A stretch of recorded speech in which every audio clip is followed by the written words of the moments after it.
वक्त है बहता पानी, वक्त है बहता पानी।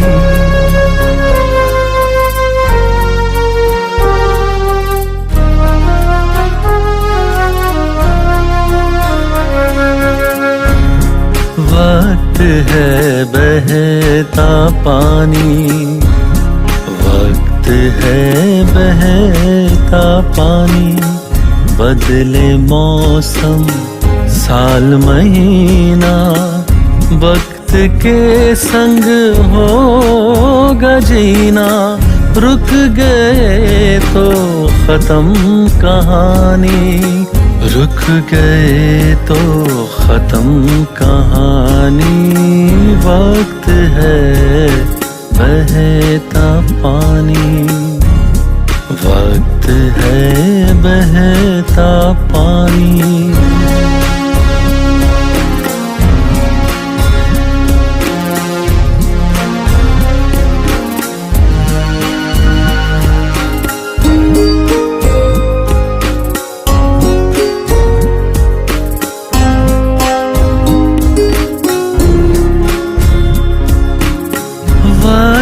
बदले बदले अपने, वक्त बदले बदले सपने। हर से में यहाँ रवानी, वक्त है बहता पानी, वक्त है बहता पानी। सामने खिलती दुनिया, देखो देखो बदलती दुनिया। देखो देखो बदलती दुनिया, देखो देखो बदलती दुनिया।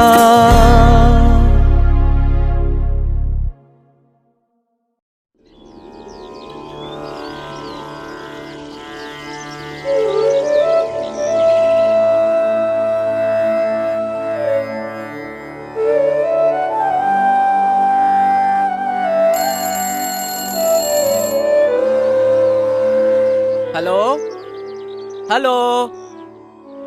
अच्छा, गृह शांति पूजा। हाँ हाँ, हो जाएगा जी। अरे सब्र करो भाई। नहीं नहीं नहीं, आपको नहीं बोल रहा हूँ। हाँ, तो मैं क्या बोल रहा था, आपको कौन सी करवानी है? ठीक है, आप सोच के बता दीजिएगा।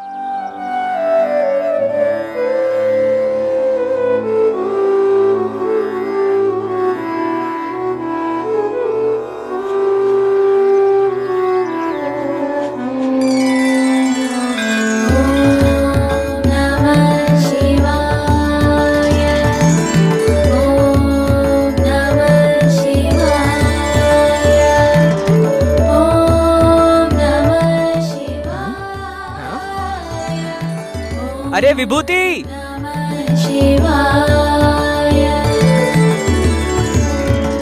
आत्मदेव वहां क्या कर रहा है? क्या लगा रहा है वो दीवार पर? अरे भाई, क्या तू जानता नहीं है? क्या? अरे वो कुछ दिन पहले राजस्थान गया था। हाँ? जब से वहाँ से लौटा है तब से कुछ बदला बदला सा लग रहा है। और इतना ही नहीं, गांव के लोगों को तो पता नहीं क्या नाप शनाप बोलता रहता है। आज आत्मदेव जी नहीं आए क्या? हाँ, आत्मदेव जी वहाँ है। कुछ समझ नहीं आता वो क्या कर रहा है, सब उसके पीछे भागते हैं।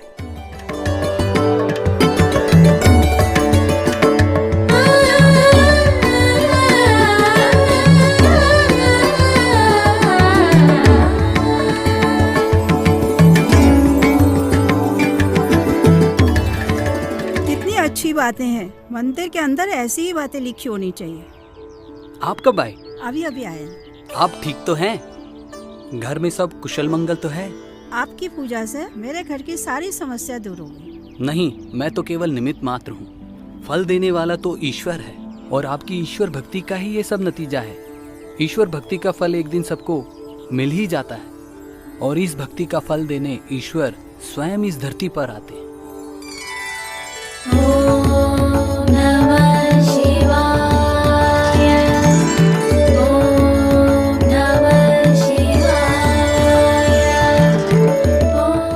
शिवाय, ओम नमः शिवाय, ओम नमः शिवाय, ओम नमः शिवाय। एक बात कहूँ, कहिए। ये जो हम तिलक लगाते हैं, इसका कोई अर्थ है या यूं ही लगाते हैं? मुझे कुछ पता नहीं, यह एक रिवाज होगा या भक्ति की निशानी, और क्या हो सकता है। ये आध्यात्मिक रहस्य है। जहाँ हम बिंदिया और तिलक लगाते हैं, वह आत्मा के रहने का स्थान है। और ये तिलक खुद को और दूसरों को आत्मस्मृति याद दिलाने के लिए लगाया जाता है। वाह, मैं तो नई बात सुन रही हूँ। बहुत ही सुंदर बात है। हम तो भक्ति से ये सब कर रहे थे। भक्ति के साथ साथ ज्ञान रहना भी जरूरी है, और ज्ञान से अज्ञान अंधेरा दूर हो जाता है। बहुत अच्छी बात है। कभी फुर्सत में आपसे ज्ञान की बातें जरूर सुनूंगी। आप ये पैसा रखिए और प्रसाद चढ़ाकर गरीबों में बांट दीजिएगा। मैं चलती हूँ। ठीक है।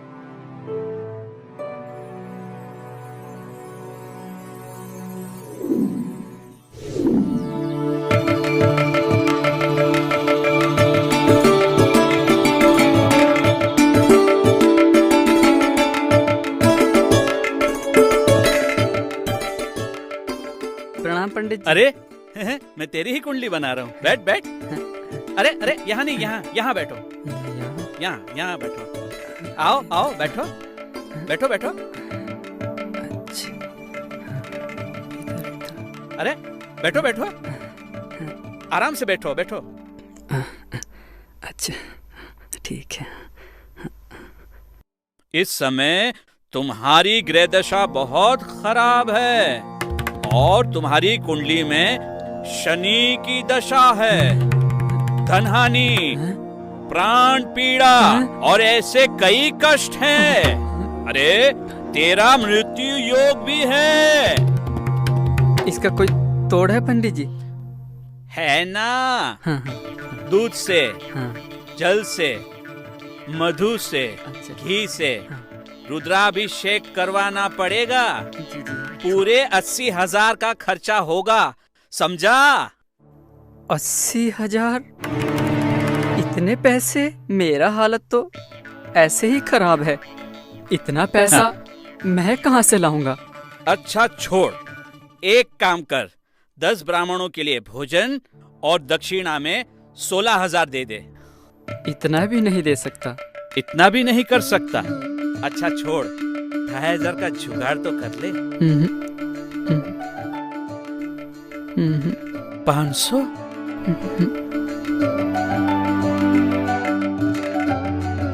एक 100? एक भी रुपया नहीं है। चल हट यहाँ से, शनि तेरा कुछ नहीं बिगाड़ सकता।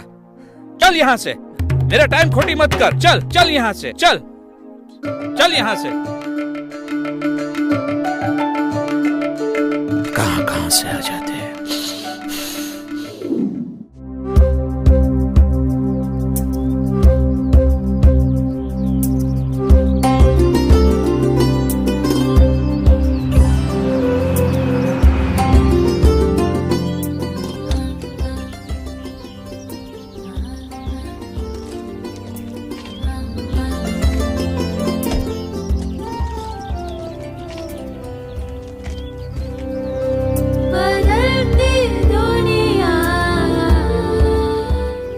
नमस्ते नमस्ते वेद प्रकाश जी कैसे हैं आप? बहुत अच्छे। वेद प्रकाश जी, कई साल आप रुद्राभिषेक नहीं करवाएंगे? आप तो बड़ी धूमधाम से रुद्राभिषेक करवाते हैं। क्या करूं, वही सोच रहा हूं। बीवी के गुजर जाने के बाद बिल्कुल अकेला पड़ गया हूं। बच्चे भी बाहर रहते हैं। सोचता हूं संभाल पाऊंगा या नहीं अपने आप को। इतनी चिंता मत कीजिए वेद प्रकाश जी। आप 21 वर्षों से बड़े धूमधाम और भक्ति भाव के साथ रुद्राभिषेक करते आए हैं। अभी और कर्मकांड करने की चिंता मत कीजिए। अपने मन और बुद्धि को ईश्वर के आगे समर्पण कीजिए। रुद्र ज्ञान प्राप्त कीजिए, बड़ा सुकून मिलेगा। ईश्वरीय ज्ञान प्राप्त होना माना ईश्वर की प्राप्ति होना। वेद प्रकाश जी, मैं जल्दी में हूँ, मंदिर चलता हूँ, फिर मिलते हैं। अरे भाई, अब हमें ही कुछ करना अरे पड़ेगा। मुझे तो विभूति, कुछ भी समझ हरि, नहीं आ रहा। रुको रुको लो, रुको। आगे शंकर। सुनो, ये आत्मदेव है ना, पगला गया है। पता नहीं लोगों को क्या क्या सुनाता है। लगता है इसकी खोपड़ी गुम गई। अरे क्या हुआ, बताओ तो सही। आप क्यों इतना बड़बड़ा रहे हैं? अरे वेद प्रकाश जी। अरे कौन वेद प्रकाश जी? अरे वो जो हर साल बड़े धूमधाम से रुद्राभिषेक करवाते हैं। हाँ हाँ, याद आया, वो बहुत दान दक्षिणा देते हैं। तो उनका क्या हुआ? अरे उनका कुछ नहीं हुआ। ये आत्मदेव उनको बताता है कि रुद्राभिषेक करने की जरूरत नहीं और ज्ञान दे रहा है। अरे शंकर, जाकर देखो तो क्या पट्टी पढ़ा रहा है वो उसको। हाँ, मैं जाकर देख के आता हूँ। अरे सुन, आपने सही कहा आत्मदेव जी। अभी ईश्वर अनुभूति करने को दिल कह रहा है, मगर एक जिज्ञासा है, आपने ये सब ज्ञान कहाँ से प्राप्त किया और कैसे मिला? ये एक इत्तेफाक समझिए या ईश्वर की कृपा। मुझे ये ज्ञान ब्रह्मा कुमारी संस्था से प्राप्त हुआ। अरे हाँ हाँ, वो जो मार्केट में है, 2-3 बार वहाँ से आए थे, लेकिन मुझे वक्त नहीं मिला। आप एक बार वहाँ अवश्य जाइए और वो जो कहते हैं उसको समझने की कोशिश कीजिएगा। और वैसे भी भक्ति की प्राप्ति तो ज्ञान ही है, और आप इतना समय से भक्ति मार्ग में थे, उसका फल तो आपको मिलना ही चाहिए। अच्छा, हाँ बात तो ठीक है। और ये शंकर क्यों नहीं आया अभी तक? कहाँ रह गया? अरे क्या चल रहा है जानते हो? अरे क्या हुआ, इतना गुस्सा क्यों कर रहा है? गुस्सा नहीं करूं तो क्या करूं? ये वेद प्रकाश जी को ब्रह्मा कुमारी के पास भेज रहा है। ये उल्टा ज्ञान उसको वहीं से मिला है। चलो चलो, अभी मंदिर के ट्रस्टी को बताते हैं। चलो चलो। बदलती दुनिया।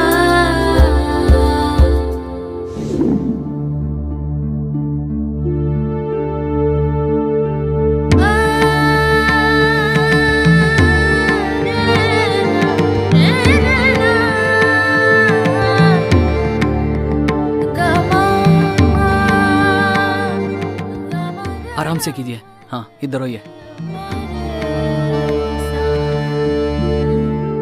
सीताराम जी देखिए, आत्मदेव अभी तक नहीं आया। मुझे तो लगता है वो आएगा ही नहीं। उसे मंदिर से निकाल ही दीजिए। हाँ, उसे निकाल ही दीजिए। हाँ, उसे निकाल ही दीजिए। हाँ, उसे निकाल ही दीजिए। हाँ, उसे निकाल ही दीजिए।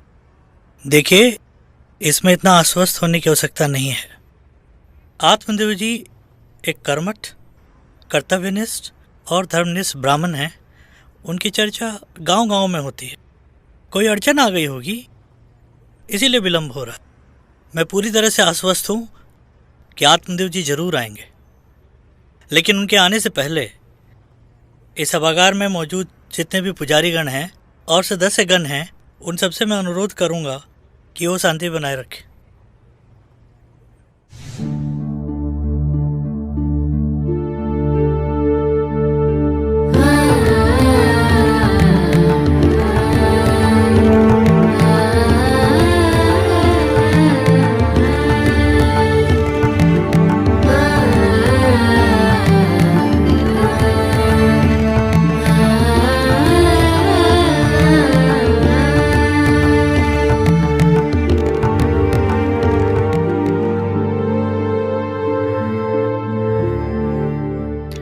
ये दवाई लेके आ जाइए। डॉक्टर साहब, कुछ डरने की बात तो नहीं कोई है? बात नहीं, नो प्रॉब्लम।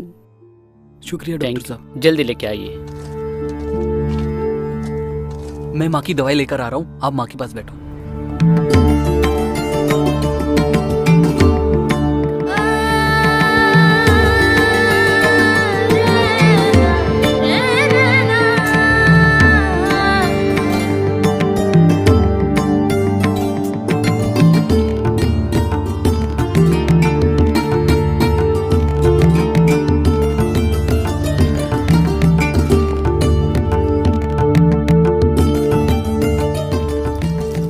डॉक्टर ने क्या कहा? डरने की कोई बात नहीं है, आप ये दवाई लो और माँ के पास बैठो। मैं अभी गया, अभी आया। आप कहाँ जा रहे हैं? अरे वो मंदिर ट्रस्टी बोर्ड ने मुझे बुलाया, उनसे मुझे कुछ काम है, उनसे मिलकर मैं तुरंत आ रहा हूँ। माँ की ऐसी हालत है और ऐसा क्या जरूरी काम है जो आपको अभी जाना है?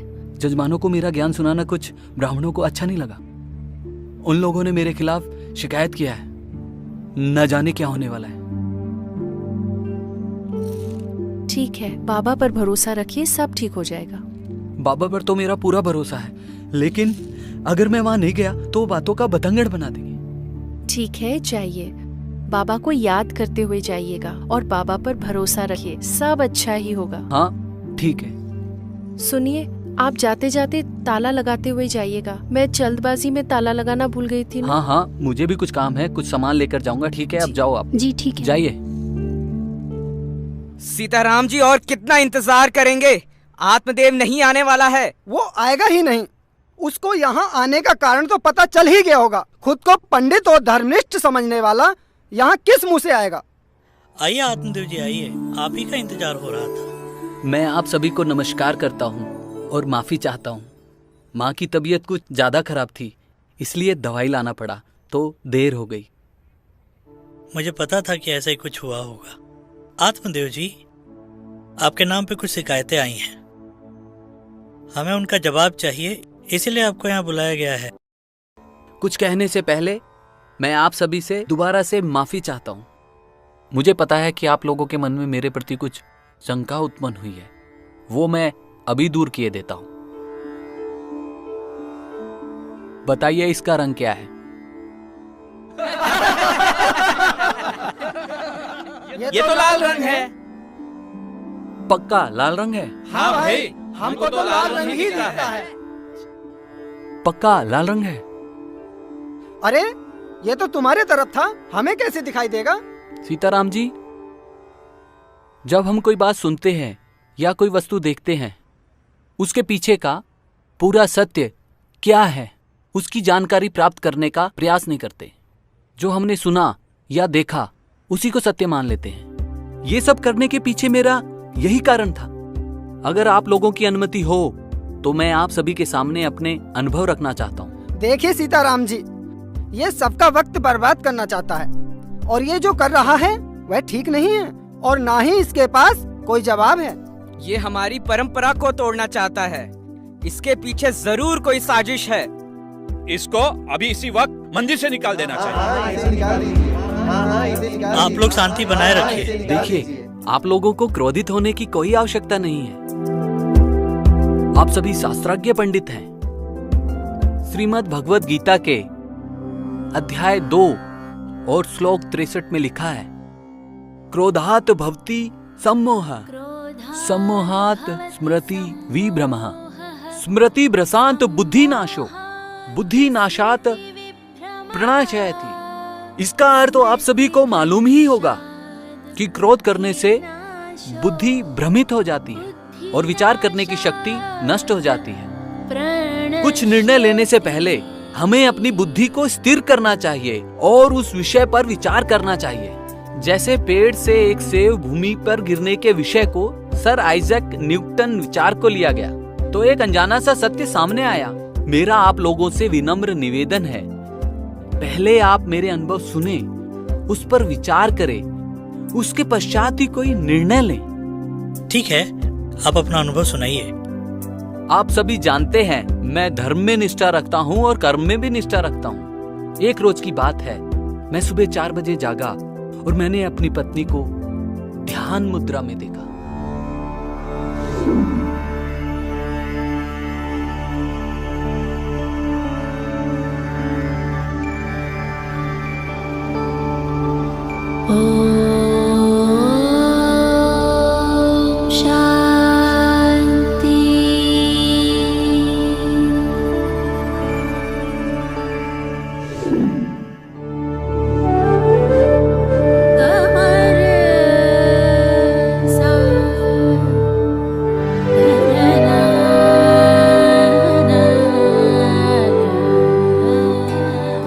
जपाकुसुम शंकाशम काश्यपें महाधुतिम तमोरिं सर्वपापघ्न प्रणतोस्मि दिवाकरम्।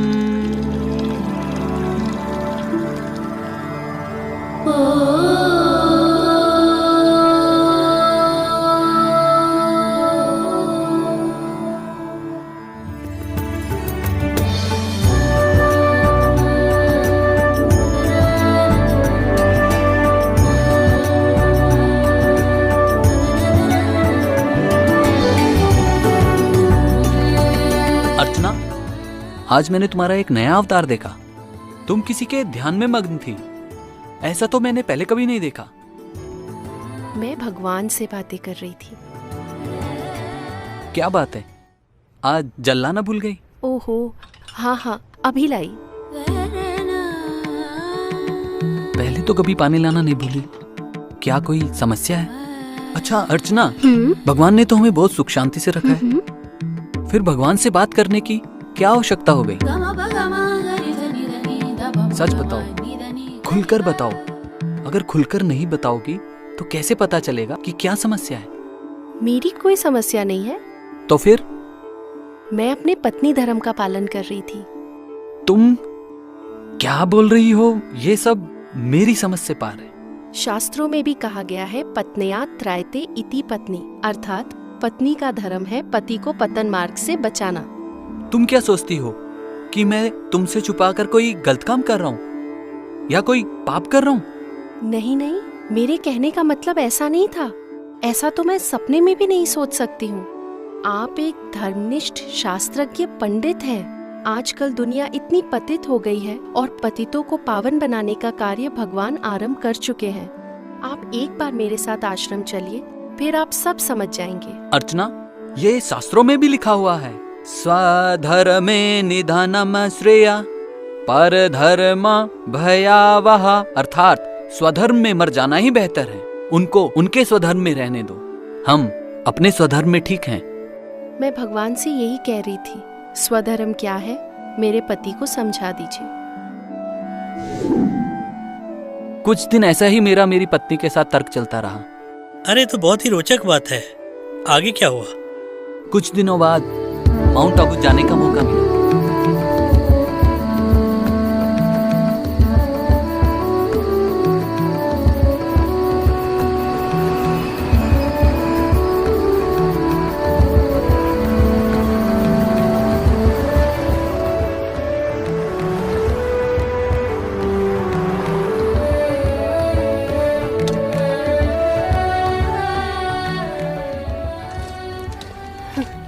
पहुंच गए।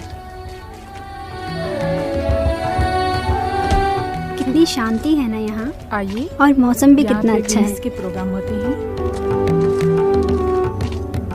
इस तरफ आइए।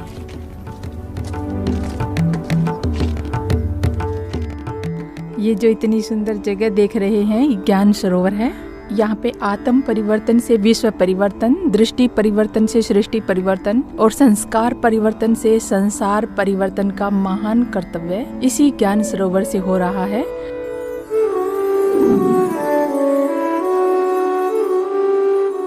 धार्मिक संस्थान और सामाजिक सेवा संस्थान से जुड़े हुए लोग जो हमारे बीच भाई बहन आज पधारे हैं, उनका भी हार्दिक स्वागत और अभिनंदन है मेरी ओर से। साथ ही साथ मुझे अभी बहन ने आदेश दिया है, परमात्म ज्ञान द्वारा सुख व शांति। जब परमात्म ज्ञान मिलेगा तो निस्संदेह जहाँ परमात्म ज्ञान होगा वहाँ प्रकाश होगा, जहाँ ज्ञान होगा वहाँ अंधकार का अभाव होगा, जहाँ सामर्थ्य होगी वहाँ असमर्थता स्वयं मुँह चुरा जाएगी। अब अगर इसको हम देखें तो पहले जो दो शब्द हैं परमात्म ज्ञान, हम ये क्यों कह रहे हैं कि परमात्म ज्ञान से सुख शांति? इसलिए कह रहे हैं कि ना तो सारी दुनिया में सुख मनुष्यात्माओं ने कभी किया है और ना ही सारी दुनिया में दुख से मनुष्य आत्माएं छूट या छुड़ा सकती हैं। इसीलिए भारत को परमात्मा के जन्म स्थान, परमात्मा की अवतरण भूमि कहा गया है। अरावली पर्वत एक ऐसा स्थान है, उसके अंदर भी ये ज्ञान मान सरोवर है, जो ज्ञान के द्वारा ही मनुष्य के जीवन के अंदर परिवर्तन आता है। सिर्फ सरोवर में अगर हम जाके स्नान करेंगे तो तन की स्वच्छता होगी, मन की स्वच्छता चाहिए। हमारे आचरण, हमारे व्यवहार, हमारे कर्मों के अंदर अगर शुद्धता चाहिए तो ये ज्ञान मान सरोवर है। मन को स्वच्छ करने वाला, ऐसा स्थान है।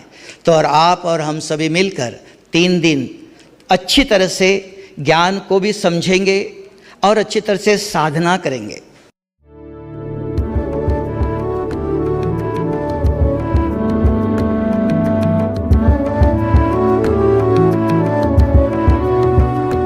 आइए बैठिए, आप यहाँ बैठिए।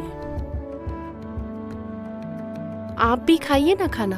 मैं रात का भोजन ले चुकी हूँ, आप लोग भोजन कीजिए। और मेरी थोड़ी मीटिंग है आज, मैं आपसे बाद में मिलती हूँ। फिर मिलती हूँ। ओम शांति। ओम शांति। ओम शांति। ओम शांति।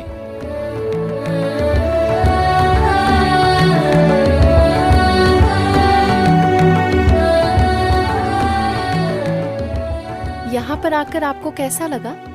सच कहूँ, यहाँ का व्यवहार बहुत अच्छा लगा और यहाँ की व्यवस्था उससे भी ज्यादा अच्छी लगी। और ये सब देखकर यहाँ की विशालता का तो स्वतः ही पता चलता है। मैं वो सब नहीं पूछ रही थी, ये सब तो बाहरी व्यवस्था है। ये ज्ञान सुनकर आपको कैसा लगा? सभी अपने अपने विचारों पर जीते हैं। मैंने तुम्हें कभी यहाँ आने से मना किया और ना ही करूंगा। तुम्हारी जीवन तुम्हारी है, जो विचार तुम्हें अच्छा लगे वो तुम अपना सकती हो। लेकिन मैं एक कौलिक ब्राह्मण हूं, क्या मैं अपनी परंपरा छोड़ सकता हूं? ये संभव नहीं है।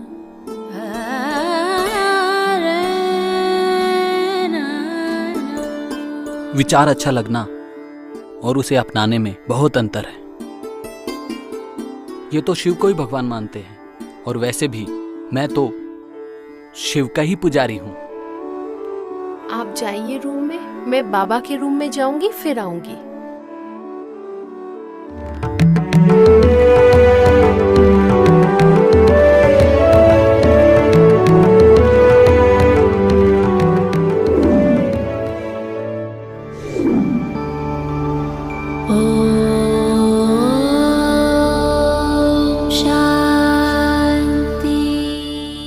बाबा ये समझते नहीं है, आप ऐसा कुछ करें जिससे वो आपको महसूस कर सके।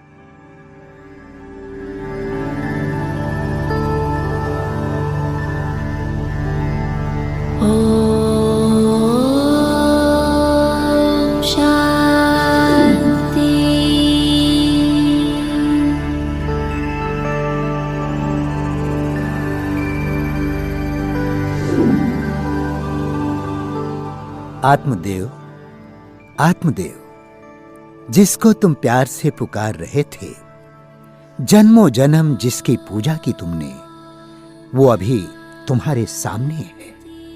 वो स्वयं तुम्हें पुकार रहा है और तुम, क्या तुम उसे पहचान नहीं रहे हो? मैं आया ही हूं भक्तों को भक्ति का फल देने।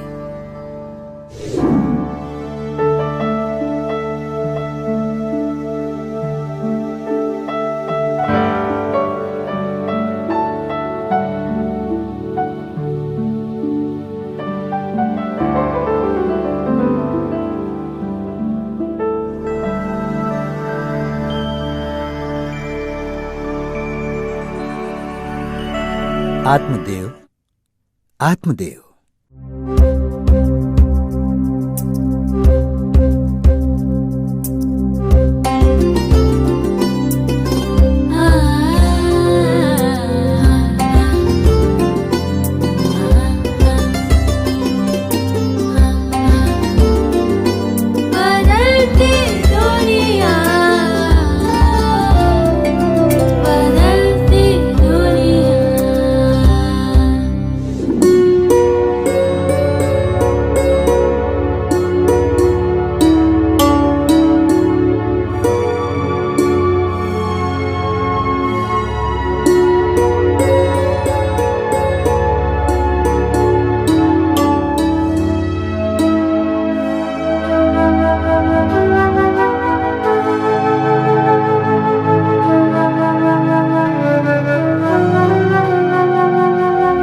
ये ख्वाब था या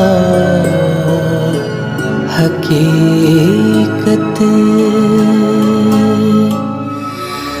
खुद से ही मैं क्यों दूर था, क्यों राह को मंजिल समझ मंजिल से अपनी दूर था। ये क्या हुआ, मैं खो गया, मुझे मेरा कोई दे पता, मैं आ गया हूँ कहाँ।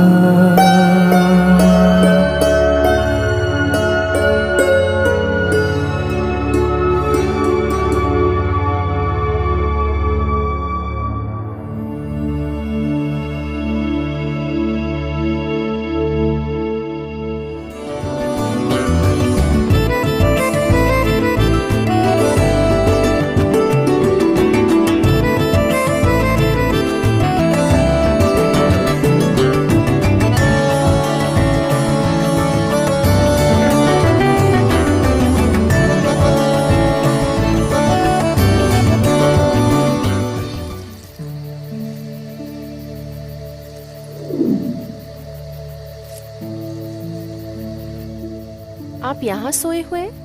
क्या हुआ? मुझे नहीं पता मैं यहाँ कैसे आया। कल रात एक अद्भुत सा एहसास हुआ। मुझे बिल्कुल भी पता नहीं यहाँ मैं कैसे आया।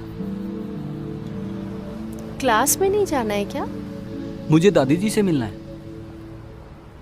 मैं दादी जी से मिल सकता हूँ या नहीं?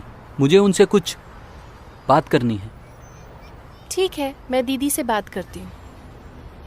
ठीक है, तुम क्लास जाओ, मैं स्नान करके आता हूँ। ठीक है।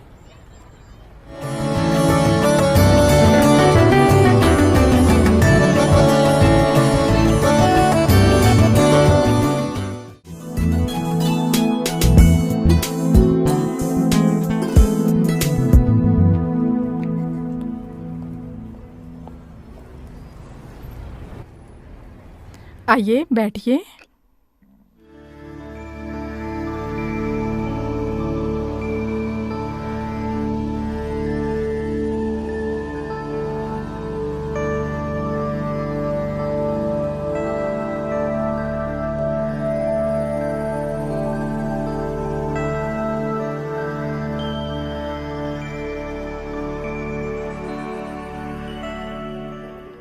ओम शांति।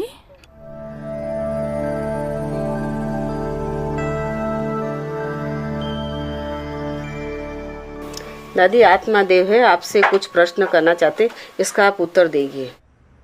दादी जी, कल रात में जब शांति स्तंभ के यहाँ खड़ा था तो अचानक से मेरे कानों में कोई आवाज सुनाई दी, जैसे कोई बोल रहा है कि आत्मदेव, तुम भक्ति में मुझे पुकारते रहे पुकारते रहे पुकारते रहे, और जब मैं तुम्हें मिला तो तुम मुझे पहचान नहीं पाए। दादी जी, मैं ये सब समझ नहीं पाया, ये सब क्या है? अगर जीवन में सच्ची भावना से भक्ति करते हैं तो भगवान उसको किस न किस रूप में फल तो देता ही है। दादी जी, मैंने यहाँ देखा है कि सभी सफ़ेद वस्त्र धारण किए हुए हैं। क्या यहाँ सफ़ेद वस्त्र ही पहने जाते हैं? देखो, हम लोग भैया सफ़ेद ड्रेस पहनते हैं, ऐसे नहीं हमें कोई मना करते है ये नहीं पहनो वो पहनो, परंतु फिर अपने दिल को नेचुरली है ना, जब ईश्वर के साथ मन लग जाता है तो बाहर की आज की जो बाहर की वृत्ति है उनसे मन बदल जाता है। ये नहीं चाहिए, ये चाहिए, ये है, वो है, खान पान ये सब, तो उससे मन बदल जाता है। अपना खान पान शुद्ध रखना है, वस्त्र भी शुद्ध रखना है, जो ऐसे भी नहीं कोई मुझे देखो उसको मेरे तरफ आकर्षण हो, क्योंकि शरीर के तरफ किसकी भी आकर्षण, ज्ञान तो किसको है नहीं, तो शरीर के तरफ आकर्षण होंगी वो तो नुकसानकारक है ना। इसलिए हमें अपने जीवन के अंदर वो धारणा बनानी है, तो मैं शुद्ध आत्मा अर्थात सर्वशक्तिमान परम पिता परमात्मा की संतान हूँ। परमात्मा को इन आँखों से देखा नहीं जाता है और न देख सकते हैं।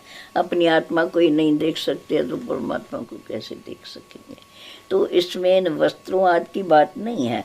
वो तो जैसे जैसे ये समझता जाएगा, जैसे स्वयं की पहचान आएंगी, वैसे अपनी जीवन के अंदर उसी रीति से चलता रहेगा, न बहुत ऊंचा न बहुत नीचा।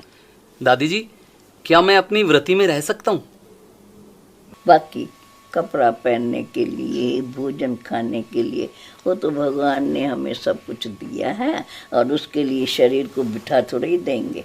शरीर से भी मेहनत तो करेंगे ना, काम काज करना है। ऐसे तो सब जो परिवार है, परिवार में माँ बाप जो भी कहते हैं उनकी भी यथार्थ बात मानिए। बाकी कोई ऐसी जैसी बात है तो हम समझते हैं, ठीक है, बड़े हो जाते हैं, बुजुर्ग हो जाते हैं तो चलो किनो किनो के बोल ऐसे हो जाते हैं। पर अगर हम अच्छा होके चलते हैं तो वो भी हमें प्यार करेंगे। असल में शास्त्रों में भगवान के लिए क्या कहा गया है और उसको जानने की कभी हमने कोशिश ही नहीं की, बस तोते की तरह रटते रहे। क्या हमें भगवान के बारे में जानना नहीं चाहिए? क्या हम ईश्वर को दिल से अपना पालनहार मानते हैं? अगर मानते हैं तो अपने पालने की चिंता क्यों करें? ये तो ईश्वर का काम है, हमें तो बस कर्म ही करना है। हम खुद कौन है, क्या हमें जानना नहीं चाहिए? काम, क्रोध, लोभ, मोह, अहंकार से बुद्धि भ्रमित हो जाती है और स्वयं परमात्मा हमारा पालनहार है, ये हम भूल जाते हैं। रुद्र ज्ञान यज्ञ से हम काम, क्रोध, लोभ, मोह, अहंकार पर जीत प्राप्त करते हैं। आप सही कह रहे हैं, हमें ये ज्ञान भी जानना चाहिए। हर जगह लोगों को रुद्र ज्ञान सुनाने की व्यवस्था की जानी चाहिए। हाँ, अब बहुत देर हो चुकी है। इस सच्चे ज्ञान को हमें अपना लेना चाहिए, उसको अपने जीवन में धारण कर लेना चाहिए। इस बदलती दुनिया के साथ साथ अपने आप को भी बदल लेना चाहिए।